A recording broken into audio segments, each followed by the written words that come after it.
2 linggo na lang ay mag-uumpisa na ang total makeover ng EDSA. Pero handa na ba talaga ang mga magpapatupad nito?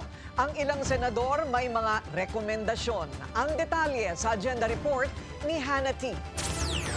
Sa gabi lang dapat ikasa ang EDSA rebuild. Yan ang giniit ni Senator Francis Tolentino na dating MMDA chairman para hindi maantala ang araw-araw na biyahe ng mga motorista. Rekomendasyon niya, dapat 10 p.m. to 5 a.m. lang ang construction. Hatiin din ito sa 5 bahagi dahil tatakbo ito ng 2 taon. Una na dyan ang EDSA Pasay. Sunod ang EDSA Makati Guadalupe, Ortigas, Cubao at panghuli ang Caloocan. Maingat na pagplano raw ang kailangan na dapat sensitibo sa kabuhayan ng mga mamamayan. Sinang-ayunan nito ni Senator J.V. Ejercito matapos ang pagdinig ng Senado kanina tungkol sa public transport. It will be a big problem kung sabay-sabay talaga. Kaya pala nga, wala pa yung rehabilitation.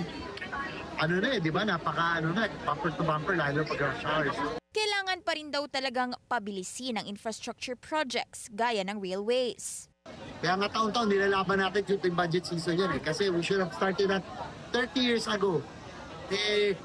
Dapat iwanan na tayo ng ASEAN countries natin, nag-invest na tayo, nandun pa rin.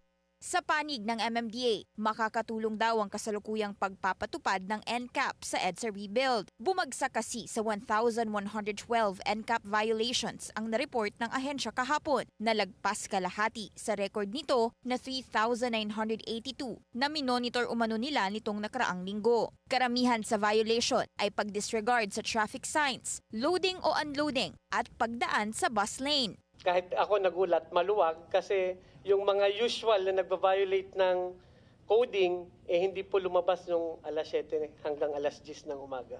So, yung 2,800 na mga nagba-violate, malaking bagay ho yun. Nasa 2 linggo na lang bago simulan ang EDSA rebuild. Pero nabunyag sa pagdinig na hanggang ngayon, wala pang public information campaign ng MMDA tungkol sa rerouting plans nito. Sabi ng MMDA, sa first week of June daw nila sana ito planong i-release. But along the way na pinagpaplanuhan nyo na ito, agad-agad pinagplanuhan nyo na rin yung rerouting. Meron naman at agad-agad para weeks before, in-announce nyo na ito na yung mga kalsada. Existing na po yung yan, yung mga additional lang po na pina-finalize namin. Paliwanag ng DOTR, inaayos pa kasi ang dagdag na ruta sa mabuhay lanes. Ito po ibibigay sa media at the latest by tomorrow.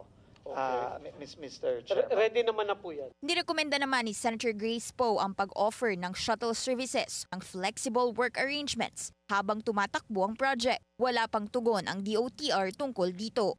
Ang EDSA rebuild, hindi lang para sa kalsada. Sabi ni Poe, chance na ito para itulak ang mass transit options at pedestrian-friendly alternatives, gaya ng pagpapalawig ng bike lane at mas mahabang train hours na ginagawa na ng megacities sa buong mundo.